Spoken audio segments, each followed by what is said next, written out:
नमस्कार, मैं ईशा दुबे राष्ट्र को समर्पित OTTindia.tv पर आप सभी का स्वागत करती हूँ।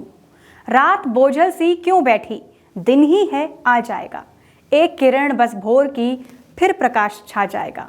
हमारे खास कार्यक्रम देश की कहानी कवि की जुबानी पर मैं आपको सुनवाना चाहूंगी आशीष प्रकाश जी को, जो देश के अलग अलग मंचों से अपने गीतों और गजलों के लिए जाने जाते हैं। तो चलिए उनको सुनते हैं। नमस्कार दोस्तों, मैं हूं आशीष प्रकाश और आज देश के इस पावन दिवस गणतंत्र दिवस पर आप सबको बहुत बहुत शुभकामनाएं। दोस्तों, जब भी हम गणतंत्र दिवस की बात करते हैं, देश की बात करते हैं, तो उन हजारों करोड़ों लाखों सैनिकों की तस्वीर सामने आ जाती है जिन्होंने इस देश के खातिर अपने हंसते हंसते प्राण गंवा दिए। आज जब हम जहां उनको एक तरफ सम्मानित करते हैं, वहां उनकी शहादत भी याद आती है। दोस्तों, कोई नहीं भूल सकता पुलवामा के उस अटैक को, जहां पर बर्बरता से हमारे सैनिकों के साथ विश्वासघात किया गया, उनको बंदूक तक उठाने का मौका नहीं दिया गया। दोस्तों, जब भी मैं ऐसा कुछ सोचता हूं तो मुझे बस ये लगता है कि उस एक सैनिक की क्या अंतरात्मा कहती होगी, जिसको पता है कि उसका धड़ उसके गांव जाएगा, तब उसके माँ और बाप पे क्या बीतेगी। एक छोटा सा गीत है, मैं अपने माध्यम से रखना चाहता हूं उसमें।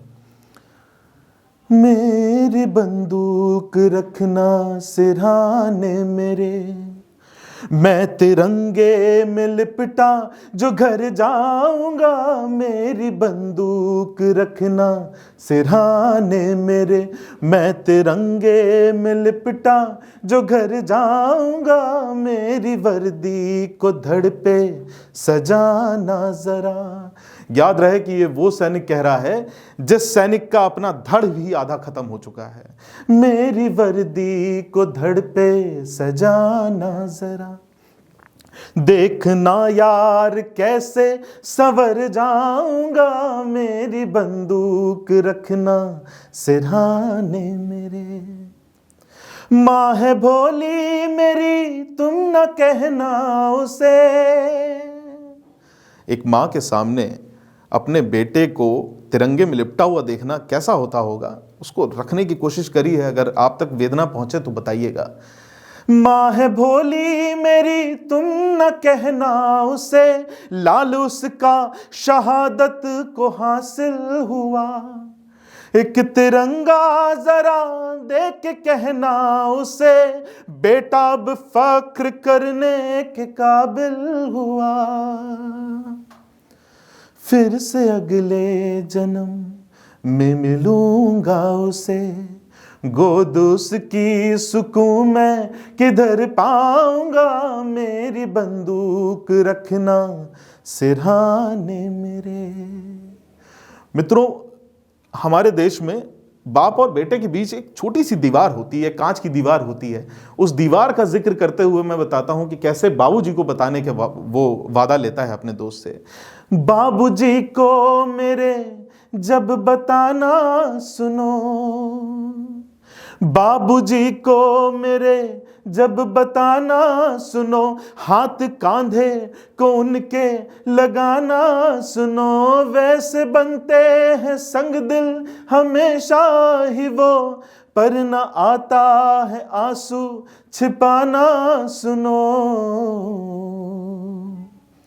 कहना उनसे भी करता हूँ प्रेम बहुत, अब भी डांटेंगे तो अब भी डर जाऊंगा। मेरी बंदूक रखना सिरहाने मेरे।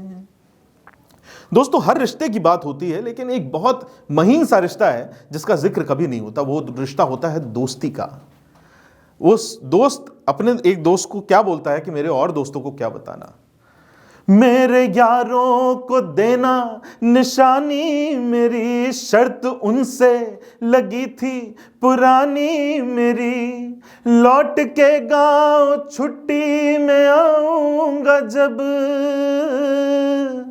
लौट के गांव छुट्टी में आऊंगा जब, लड़कियां होंगी दीवानी मेरी।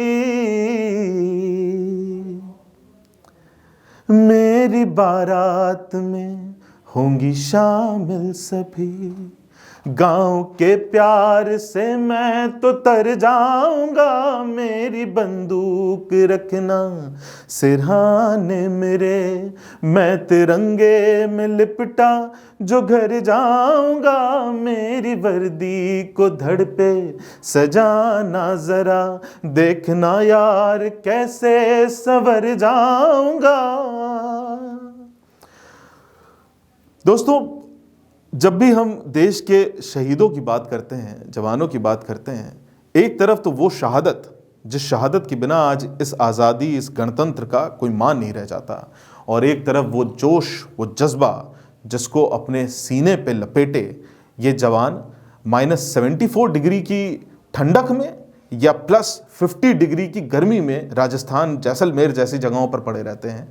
तब एक अंदर से जब मैं देखता हूं कि ट्रकों के काफिले भर भर के जा रहे हैं, एक जज्बा अंदर से आता है कि तब मुझे ऐसा लगता है कि क्या कहना चाहिए। तो मैं बस इतना कह पाता हूं कि कर्ज मिट्टी का देखो चुकाने चले, कर्ज मिट्टी का देखो चुकाने चले, सरहदों की तरफ फिर दीवाने चले, कर्ज मिट्टी का देखो चुकाने चले। आज चीन और पाकिस्तान जैसे कुछ देश हमें दिखा रहे हैं आंखों में आंखें डाल के कि हम तुम्हारा कुछ बिगाड़ सकते हैं। आज जो हमने कर दिखाया है वो शायद कोई नहीं कर दिखा पाया है कि एक कोरोना जैसे महासंकट में जिस वैक्सीन को लोगों ने बनाने में अरबों करोड़ों डॉलर खर्च किए हैं, वहाँ पर हमारा देश अपनी स्वयंभू इस मिट्टी से उस कोरोना की वैक्सीन को लेकर आया है। ये कोई नहीं, इसको कोई नहीं मैच कर सकता। ये सिर्फ हमारा अपना ये हमारी अपनी सोच है जो हम कर पाए, हमारा अपना जिगर है कि हम कर पाए। तो मैं तब कहता हूं कि हिंद का फौज बढ़ने से कब है रुका, सर हिमालय हो जिसका वो कब है झुका,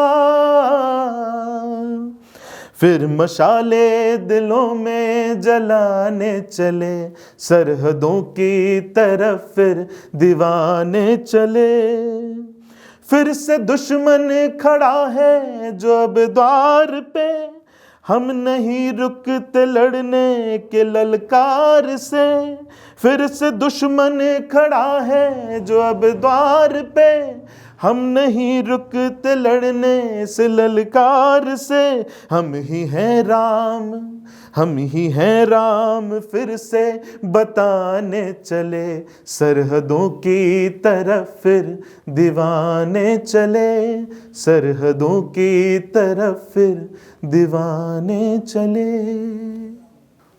दोस्तों, आज गणतंत्र दिवस की इस पावन बेला पर जब हम सभी लोग अपने देश का इस गणतंत्र, इस गौरवमान्य गणतंत्र को मना रहे हैं, तब हमें कुछ ऐसा दिखता है जिसमें अंदर से दिल थोड़ा सा कचोट के रह जाता है कि छोटे छोटे बच्चे झंडियाँ लेके चौराहों पर जा रहे हैं और चौराहों पे हम उनसे झंडियाँ खरीद रहे हैं। एक मन कहता है कि इनसे ना खरीदो, एक मन कहता है कि इनसे खरीदो क्योंकि ये वहाँ पर बहुत मेहनत कर रहे हैं।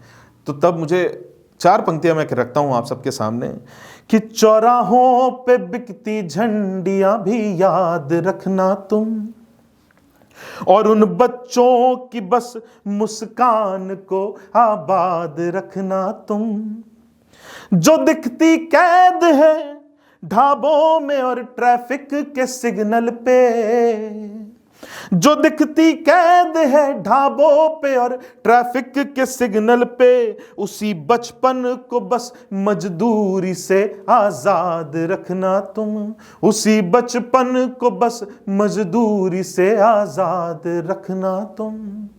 दोस्तों, इस देश के लिए हर व्यक्ति कार्यरत है। आज मैं कविताएं कर रहा हूं, यहाँ पर स्टूडियो में मेरे तमाम दोस्त जो मीडिया कर्मी हैं वो अपना काम कर रहे हैं, हर व्यक्ति कार्यरत है, लेकिन ये देश का जज्बा सबके अंदर है।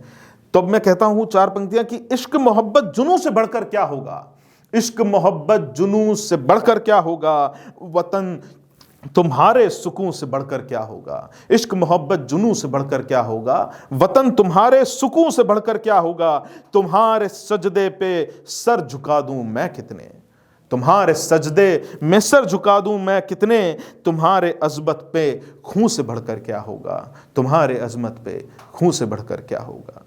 दोस्तों, हम सबका खून, हम सबका ये जो जज्बा है ये इसी तरह से सलामत रहे कि, और कई बार मैं देखता हूँ, थोड़ा सा आप लोग को हास्य की तरफ भी हल्का सा ले चलता हूँ, कई बार देखता हूँ कि न्यूज़ चैनल वाले बड़े परेशान रहते हैं ये दिखाते हुए कि इमरान ने ऐसा कर दिया या पाकिस्तान ने ऐसा कर दिया। अभी कुछ दिनों पहले हमारे देश के माननीय गृह मंत्री ने और माननीय मोदी जी ने बड़ा अच्छा काम किया कि उन्होंने धारा 370 कश्मीर से हटाई। तो उस टाइम पे कश्मीर के मुद्दे पे पाकिस्तान ने हमसे बोला कि वो हमारे साथ धंधा नहीं करेगा। फिर मैंने पता किया कि उनका धंधा हिंदुस्तान के साथ था कितना।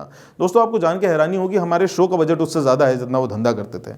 तो खैर, इस बात पे तो मुझे ये लगा कि हमसे बोला ये पाक धंधा ना करेगा, अब हम तुमसे हाथ ना मिलाएंगे। कश्मीर में किया जो हमको डराया है जो, अब हम तुमसे बात ना बढ़ाएंगे।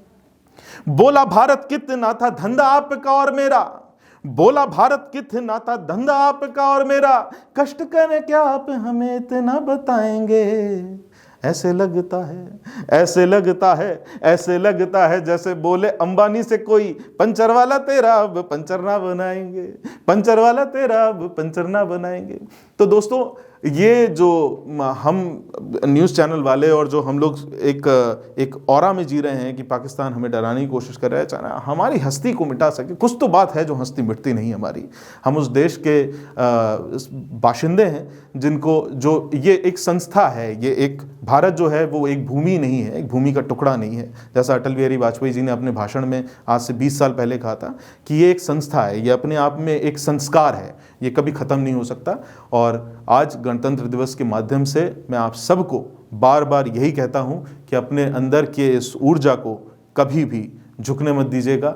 ये देश हम सब से हर वक्त यही चाहता है कि हम इस देश का झंडा हमेशा ऊंचा रखें। बहुत बहुत शुक्रिया। और अपने आपसी द्वेष को मिटाते हुए मैं सिर्फ यही कहता हूँ कि तिरंगे के जानिब से कहना ही होगा, तिरंगे के जानिब से कहना ही होगा, हमें साथ मिलके तो रहना ही होगा, हमें साथ मिलके तो रहना ही होगा। वजू करके आऊं या डुबकी लगा के, वजू करके आऊं या डुबकी लगा के, है गंगा ही अम्मा ये कहना ही होगा, है गंगा ही अम्मा ये कहना ही होगा। जय हिंद, जय भारत दोस्तों, जय हिंद। तो सुना आपने कि किस तरह से आशीष प्रकाश जी ने अब एक सैनिक के मन की बात को अपनी कविता के जरिए यहाँ पे प्रस्तुत किया। OTTindia.tv पर आज बस इतना ही। OTTindia.tv की तरफ से हमारे सभी दर्शकों को गणतंत्र दिवस की बहुत बहुत शुभकामनाएं। तब तक के लिए मुझे दीजिए इजाजत। रग रग में हिंदुस्तान।